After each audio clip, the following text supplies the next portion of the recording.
photo. Ah,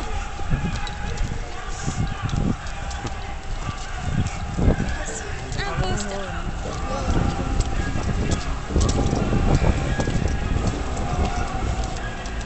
Hollande. L'émission La classe politique. Très bien entendu. Bon, on commence par Hollande, mais après on verse tous les autres. Hein. L'émission, mais déjà si, Pas se faire avoir. Ok. si lui il saute, ce sera plus facile.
On ferait pareil avec le limite ou à vos entendus. D'accord.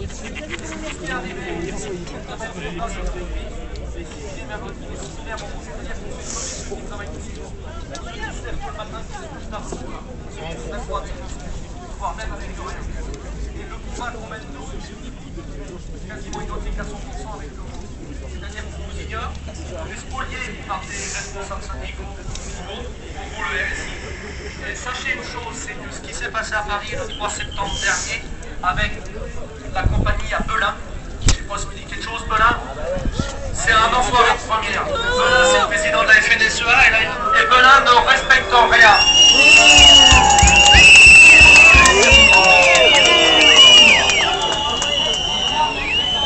Voilà, Belin a réclamé 3 milliards d'euros, il les a eu. Il fait ce qu'il veut avec M. Le Foll, avec Matignon, l'Elysée. C'est lui qui mène l'agriculture. Alors, surtout, quand vous voyez un éleveur, ne dites pas que c'est quelqu'un de la FNSEA. La FNSEA ne représente à peine 15% des éleveurs aujourd'hui en France. Ça ne représente rien du tout. Il y a plus de 70% des éleveurs qui ne sont pas syndiqués. On ne demande pas d'argent. On demande simplement à vivre de notre métier décemment. Tout simplement, avoir des prix rémunérateurs, on n'en demande pas plus. On n'est pas des mendiants. Alors sachez une chose aujourd'hui, moi je suis venu, en termes de solidarité, parce que même...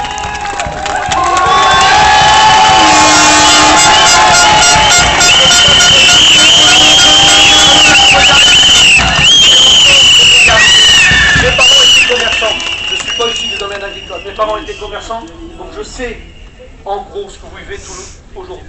Ça ne m'est pas du tout inconnu. Et j'ai des amis qui sont artisans commerçants aussi et qui triment et qui vont arrêter avant la fin de l'année. Donc aujourd'hui, j'espère qu'on va pouvoir continuer ensemble, c'est-à-dire pouvoir rassembler toute cette détresse et ce malheur pour en faire une boule de bonheur. Et qu'il faut qu'on y arrive ensemble. S'il n'y a pas de solidarité, on n'y arrivera pas. C'est à vous de décider. Merci.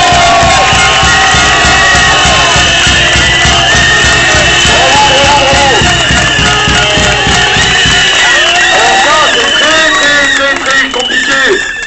Sachez que les syndicats aujourd'hui divisent tout le monde, c'est le travail des syndicats, c'est diviser pour mieux régner, pour que les partis politiques puissent faire ce qu'ils veulent sous les ordres de la finance. C'est ça le problème aujourd'hui. On est enfin content d'avoir rencontré des associations de producteurs de lait, d'agriculteurs. Alors ils voulaient venir aujourd'hui avec des tracteurs, la préfecture leur a fait comprendre que c'était même pas la peine. Donc ils n'étaient pas assez nombreux aujourd'hui. Par contre demain je peux vous dire qu'on est en train de travailler ensemble. La prochaine fois on va être solidaires et on va y aller. Mais c'est un travail très compliqué. Pourquoi? Parce que les syndicats nous mettent des bâtons dans les roues. Alors je le redis, si vous faites partie de ces syndicats UPA, CGPME, vous engraissez les mecs, vous mettez la carotte. Comprenez bien ça, les syndicats aujourd'hui c'est ça. Ils sont là pour faire du pognon, uniquement du pognon. Depuis janvier de cette année, les syndicats sont financés obligatoirement. Je trouve ça scandaleux qu'on nous impose de financer des syndicats. Un syndicat, c'est soit il a des adhérents parce qu'il se bouge le cul, donc il a assez d'argent pour faire travailler son syndicat. Et s'il n'a pas d'adhérents, c'est qu'il n'en branle pas une et il dégage, il ferme le rideau et il se casse. Mais les syndicats sont les partenaires sociaux. Comprenez bien que Matignon et les ministres ne veulent surtout pas nous recevoir parce que on se fait pas brosser dans le sens du poil et on n'est pas partenaires sociaux parce qu'on ne se laisse pas influencer, on ne se laisse pas racheter. Je vous rappelle que une assurance qui se cache derrière le RSI a essayé de me racheter au mois de mars. Je lui ai dit d'aller se mettre une carotte dans le cul. Je me regarde dans la glace. J'ai deux gamins, je les regarde tous les matins et je me bats avec mes couilles, avec mes putains de tripes pour que mes gamins aient pas un avenir de merde. Comprenez-le. Et je n'arrêterai pas. La seule façon qu'ils auront de l'arrêter, c'est de me mettre une balle dans la gueule, j'aurais déjà dit. Qu'ils me mettent une balle, j'espère que le jour où j'en prendrai une, et je suis même rendu à un stade où j'espère en prendre une, même si j'ai des enfants et que j'adore ma famille, j'espère qu'avec ça, ça sera la révolution et qu'enfin, les indépendants arrêteront de se foutre la corde au cou, et qu'ils arrêteront de crever les uns après les autres. Alors, messieurs les politiques, si vous voulez m'arrêter, mettez-moi une balle dans la gueule parce que je n'arrêterai pas, c'est clair.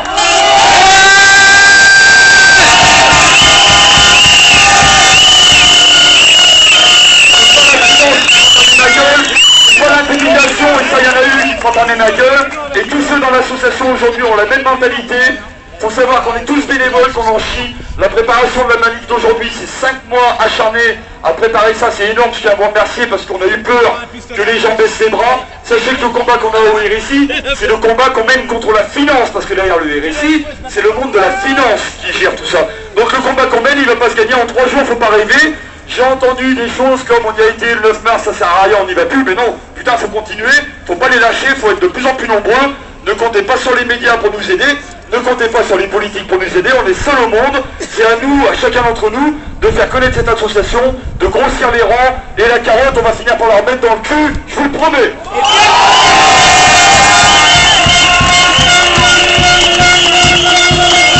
Alors maintenant, un message à Matignon, qui est en réunion aujourd'hui. Alors excusez-moi, j'ai des problèmes avec les culs, avec les carottes, mais ça sort des triples, donc croyez pas non plus que...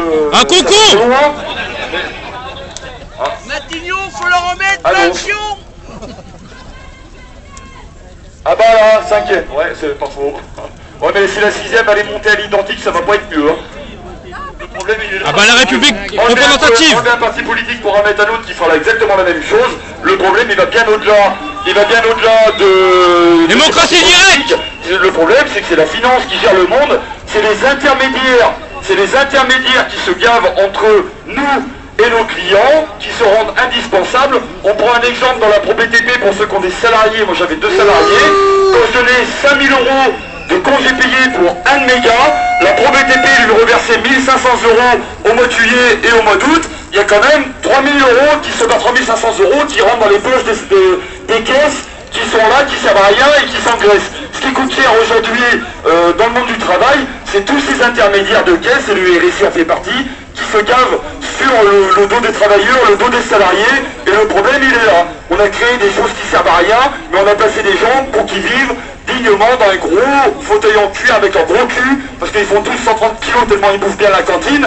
Regardez-moi, je suis un ancien artisan, je suis tout maigre, je perds mon pantalon, là j'ai perdu 4 kilos en une semaine, et ben voilà. Prenez que Guillaume, il n'arrive même plus à marcher. Alors c'est pas de l'attaque physique, c'est que ces mecs-là qui nous représentent, ils n'arrivent même plus à marcher. Je l'ai rencontré, il arrive, il se traîne Mais putain, on n'a pas besoin de gars comme ça, on veut des gars avec des couilles, des gars qui se bougent pour de vrai, et c'est les syndicats qui nous disent régulièrement qu'ils n'ont aucun pouvoir dans les caisses et récits, et bien qu'ils se mettent tous d'accord, qu'ils appellent la presse, ils expliquent que les syndicats dans les caisses et récits n'ont aucun pouvoir, et ils démissionnent, et ils expliquent pourquoi ils démissionnent. Le jour où les syndicats feront ça, j'irai leur faire la bise, je vous le promets.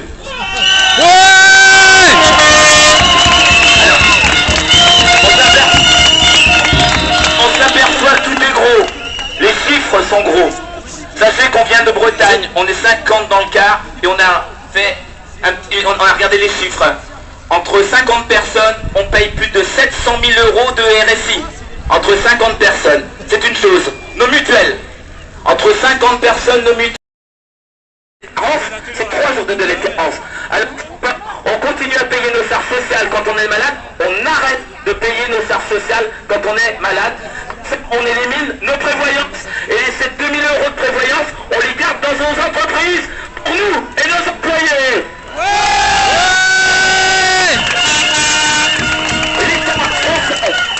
L'État français, s'il ne fait rien, il est indigne.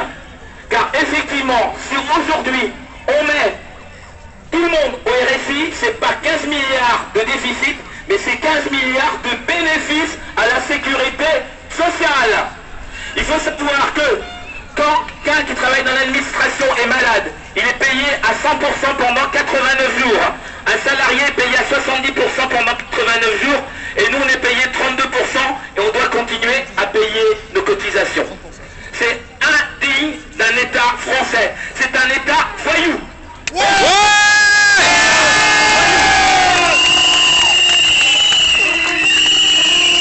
je me rassure, je suis pas le seul à le penser, c'est bien. C'est bien, c'est bien. On va laisser la parole à un de nos gars qui s'occupe, alors je remercie 1000 fois, une fois de plus, tous ceux du bureau SNE, parce qu'ils donnent un travail, ils sont sur les genoux. Je pense à Nicole, je pense à Serge, je pense à tout le monde, à Hélène, je pense à Ursus, je pense à Farid, je pense à tous ceux, je ne vais pas tous les dire parce qu'il y en a un paquet. Mais voilà, on s'est créé une équipe chez SNE. La bonne nouvelle, c'est que si un jour ils en descendent un, ça continuera parce que tout est fait pour que ça continue. On a du dossier. Oh mais l'équipe elle est partout, non mais je te parle des fondateurs de l'association et ceux qui ont mis en place les déclarations de préfecture, parce que ça c'est pareil, on nous a pas fait de cadeau non plus, déclarer une préfecture, il y en a beaucoup qui n'ont pas les couilles de le faire, donc nous on a les couilles de le faire, on prend nos responsabilités, voilà, il y a plein de choses, mais je remercie vraiment tous ceux qui sont donnés, alors il y en a plein là ici qui sont donnés pour remplir des bus, vous avez vu le mal qu'on a à remplir des bus, parce que les excuses des travailleurs indépendants, j'ai mon chien qui est malade, j'ai piscine, je peux pas, je travaille lundi, bah oui, mais vous qui êtes là aujourd'hui, vous travaillez pas, voilà, en fait vous bougez pour ceux qui n'ont pas les couilles de le faire. Donc ça je trouve ça un peu hallucinant, mais bon, il y a 5 ans, je vous rappelle que pendant 3 ans, on a mené des actions avec SNE, on était 3. Pendant 5 ans, on est resté 3 à faire des actions de malades. Donc croyez pas qu'on descend dans les tours, on monte, et croyez bien que des actions comme celle d'aujourd'hui, vous n'avez pas perdu une journée pour rien, parce que c'est passé dans les médias, ça c'est excellent, parce que le monde force la presse à parler des travailleurs indépendants et à parler du RSI. Et si la presse en parle, mais les politiques, ils l'ont dans le cul, ils sont obligés de faire semblant de s'en occuper. Sauf que là, on veut plus qu'ils fassent semblant, on veut qu'ils s'en occupent pour de vrai. Donc voilà pourquoi il faut du monde dans la rue, et voilà pourquoi on se rapproche des agriculteurs hors syndicat, j'entends bien hors syndicat, parce qu'on va se greffer avec eux, et il y a un moment, si les politiques continuent de gouverner le pays tel qu'aujourd'hui, qui ne nous entendent pas, qui font semblant de nous écouter, ça va partir en révolution, c'est une certitude. Mais ça, ils sont énarques, ils ont appris à l'école de l'ENA comment faire pour endormir les Français, comment les diviser, on apprend tout ça à l'ENA, c'est l'école pour endormir le peuple. Donc voilà, alors j'en appelle aujourd'hui sincèrement aux partis politiques qui sont en ce moment même en train de proposer des solutions pour le RSI, de s'appliquer sur ce qu'ils vont annoncer, parce que après, il se passera ce qui pourra se passer, hein, donc voilà. Il y a une autre chose aussi que je voulais vous parler, il y en a plein qui me disent « Arrêtons de payer ». Alors on est tous d'accord, c'est la solution, si tout le monde arrête de payer demain, c'est clair que les problèmes ils vont vite être réglés. Alors c'est le problème qu'on a, c'est sur les réseaux sociaux, sur les sites internet, tout le monde est d'accord avec ça, il faut arrêter de payer, sauf que dans la réalité, il va y avoir un ratio de 1 sur 1000, et le mec qui a vraiment arrêté de payer, il va se faire démonter la tête, suffit qu'il ait un accident de travail sur un chantier, il va se retourner contre qui d'après vous? Contre l'association SNE, donc on fait très attention à ça. On aurait été 1 million dans la rue aujourd'hui, je vous annonçais de suite qu'on arrêtait de payer. Parce que je pars du principe que les gens qui ont les couilles de descendre dans la rue seront les mêmes qui auront les couilles d'arrêter de payer. Alors voilà, je dis pas qu'il faut arrêter de payer bêtement et cadeau, non, c'est de l'argent qu'on provisionnerait, qu'on mettrait de côté et histoire de couper les livres. Mais ça, il faut être des milliers et des milliers et des milliers. Là aujourd'hui il y a du monde, mais c'est pas assez nombreux pour pouvoir lancer un truc comme ça. Hélas, on va faire un vote quand même pour prendre la température. Qui serait prêt aujourd'hui à dire j'arrête de payer les cotisations RSI? Qui est prêt à dire que quand vous allez prendre des majorations, si vous avez un accident de travail, vous n'allez pas vous retourner contre l'association SNE? Alors ça, il faut être vigilant, parce que les autres, ils attendent que ça, ils vont nous mettre la carotte et après on est fini, hein, parce que vous savez que d'appeler les gens à ne plus payer les cotisations, ils punissent ça par la loi d'article machin, tout est verrouillé, mais je prendrai le risque un jour ou l'autre et je pense que ça marchera. Donc voilà, c'est clair que c'est la solution, c'est pas de l'argent cadeau, c'est de l'argent qu'il faudra provisionner sur un compte. Alors, on me pose souvent la question, est-ce qu'on peut faire les cotisations RSI, est-ce qu'on peut les mettre chez un huissier? Alors, mettre notre argent chez un huissier, je pense qu'on n'a pas besoin de le faire, ils savent très bien le faire tout seuls, ils le font tous les jours. Donc, on n'a pas le droit aujourd'hui d'aller voir un compte de dépôt, d'ouvrir un compte et de geler nos cotisations sur un compte de dépôt. La loi nous l'interdit, je vous le dis à titre indicatif. Il faut une décision de justice, il faut qu'un juge ait dit, au cas par cas, je vous autorise, vous monsieur, à mettre votre argent sur un compte de dépôt. Alors ça n'existe pas. Après on avait pensé à la grève de la TVA, c'est exactement la même chose. En fait on est tenu par les couilles de partout, c'est compliqué et c'est le monde, l'ensemble, la masse. Je vous dis, aujourd'hui on aurait été 1 million dans la rue, je vous annonçais de suite qu'on arrêtait de payer. Je pense que là-haut ça leur aurait gratté un petit peu le cul, quoi. Parce qu'il y a un moment, le truc il va peut-être être là. Mais ça, voilà. Tout le monde va être d'accord partout, mais qui va le faire réellement, ça c'est une autre histoire. Et le problème c'est que ceux qui vont le faire, ils vont se faire démonter la gueule par des taux d'intérêt, ils vont choper les huissiers, ils vont se faire saisir la maison, et après ça va se retourner contre l'association SNE. Donc notre objectif c'est pas de mettre les entreprises dans le mur, c'est de les sauver. C'est pour ça qu'on y pense, on y réfléchit, mais on essaye de voir le pour et le contre. Bon, donc voilà, c'est des solutions qui pourraient être mises en place dans les jours, dans les semaines à venir, s'il n'y a rien aujourd'hui, mais à condition que tout le monde joue le jeu. Apparemment, ça a l'air d'être le cas. Vous êtes prêts à arrêter de payer?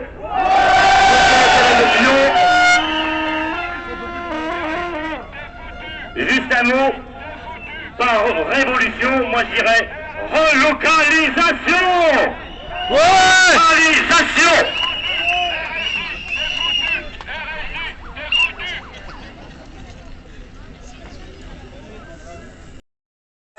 Qui gagnent à peine leur vie et dire je vous aime, c'est vraiment faux cul. C'est tout ce que j'avais à dire. Merci. Alors oui, la première manifestation où j'ai rencontré Henri, c'est qu'on a fait la marche à Paris. Il pleurait parce que le RSI lui faisait la misère. Et aujourd'hui, Henri, je suis super content de l'avoir avec nous parce qu'il nous a pas lâché pour autant, parce que souvent on règle des dossiers et les mecs ils se barrent parce qu'ils pensent à leur cul. Le problème des indépendants, c'est qu'ils sont indépendants, c'est à nous de faire changer ça. C'est à nous de faire comprendre qu'on a une force, on est 6 millions d'indépendants. C'est à nous de prendre conscience que le pot de fer contre le pot de terre, il peut se retourner. Hein. On peut le devenir pot de fer, c'est à nous de le faire. Autre chose, on va avancer, alors la police nous a demandé de nous arrêter là, on va prendre l'initiative d'avancer au plus près de Matignon pour qu'ils nous envoient un peu plus. Alors on y va!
Allez, on passe par là-bas.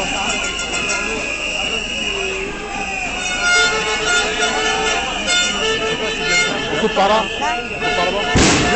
Non, non. Donc ça va passer par là-bas. Par là.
Ah, ça doit être bloqué en face aussi, hein? Ouais, tout à fait. Ouais. Et les camions tout le long. Ah, Même sur le trottoir. donc, ils veulent pas, la manif, ils veulent pas, quoi. On va faire un détour par l'autre côté. Petit passe un grand détour. Par là où on est.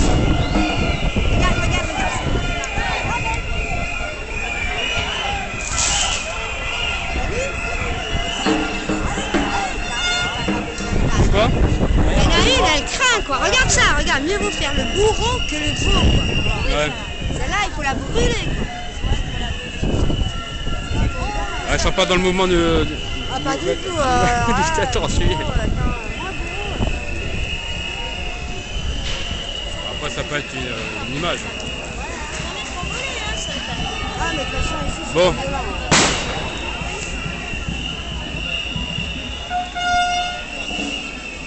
Elle était trop belle. Rien à voir, rien à voir.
J'ai aperçu de la purée et j'ai vu Philippe circuler avec les yeux rouges, j'ai attaqué.